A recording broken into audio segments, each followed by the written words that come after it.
Unit 5 is Relationships in Triangles. Lesson 5.1, Day 1. Part 1 is Perpendicular Bisector. Objectives. Prove the Perpendicular Bisector Theorem and its converse. We're going to be using those. Use the Perpendicular Bisector Theorem to solve problems and prove that the point of concurrency of the perpendicular bisectors of a triangle called the circumcenter is equidistant from the vertices. Perpendicular bisectors in triangles. First are theorems. P implies Q, so this is the theorem, and then we'll do the converse. If a point lies on the perpendicular bisector of a segment, so we have point C there, it's on the perpendicular bisector, things are marked, then it's equidistant from the endpoints of the segment. So point C, the length from there to A, is the same as the length from there to B. That's what the perpendicular bisector theorem says. It's converse if you go in the other direction. Q implies P. If a point is equidistant, there's our point. If it's equidistant from the endpoints of the segment, then it must be on the perpendicular bisector of the segment. So line CD must be a perpendicular bisector. So let's use that to do some solving. Find the value of x. We're going to write an equation. Solve algebraically for the value of x. Show all algebra. So to find the value of x, we know, hey, there's our point that is on a perpendicular bisector. So those must be equal. Set them equal to each other. 7x plus 24 equals 13x minus 48. Get all the x's on the same side. Subtract 7x on both sides. We get 24 equals 6x minus 48. Add 48 to both sides. We get 72 equals 6x. Divide by 6 and x is 12. So that problem's done. Number 2. We are given a point, it's equidistant to the endpoints of that segment, so that must be on a perpendicular bisector. So 17x minus 3 equals 9x plus 13. Get all the x's on one side, subtract 9x on both sides. You get 8x minus 3 equals 13. Add 3 to both sides. 8x equals 16. Divide both sides by 8. X is 2. Perpendicular bisectors, examples 3 and 4, same directions. Write an equation and solve algebraically for the value of x, but we have to go one step more because 3 wants us to find the length of segment RS. So we have to find x first. So R is a point that's on the perpendicular bisector, so those two lengths must be equal.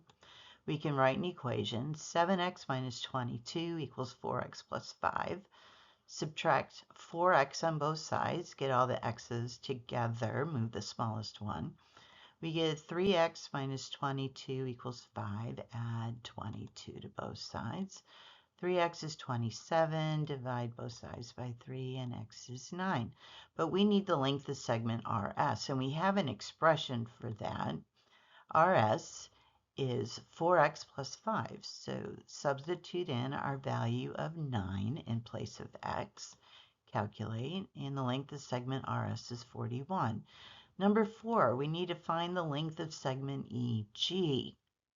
So this time here's a point, and it's the same distance to the endpoints of segment EF, so those two lengths must be the same. That must be a perpendicular bisector.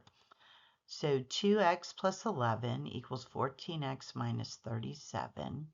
Get all the x's on both sides to one side. So let's subtract 2x on both sides. You get 11 equals 12x minus 37. Add 37 to both sides. 48 equals 12x. Divide by 12, x is 4. We want the length of segment EG. There's an expression. Length of segment EG is 2x plus 11. plug 4, the value that we found for x, in place of x, and calculate length of segment EG is 19. 5 and 6 are very similar to the ones we just did. We don't want just x. And number 5, we're looking for the length of segment AB. So here's our point. It's equidistant to the endpoint, so that must be a perpendicular bisector.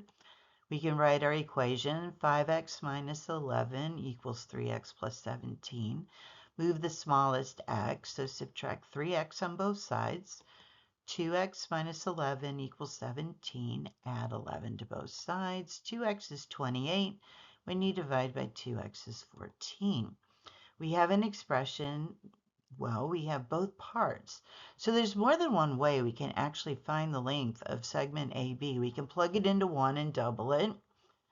We can combine like terms and plug it into there. Let's see, length of segment AB is 8x plus 6. I combined the 5x and the 3x and the negative 11 and the 17. So there's an expression for the length of segment AB.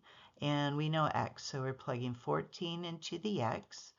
And length of segment AB is 118. In number 6, we're looking for the length of segment JK. So there's our point. It's on the perpendicular bisector, so those must be the same. So 6x minus 26 equals 3x plus 34. Get all the x's on one side, subtract 3x on both sides. 3x minus 26 is 34. Add 26 to both sides. 3x is 60, and when you divide both sides by 3, x is 20. Length of segment JK, there's an expression for it. Length of segment JK is 6x minus 26. So we have a value of 20. We need to plug in for x, calculate length of segment JK is 94. This now concludes part 1 of lesson 5.1, day 1, perpendicular bisectors.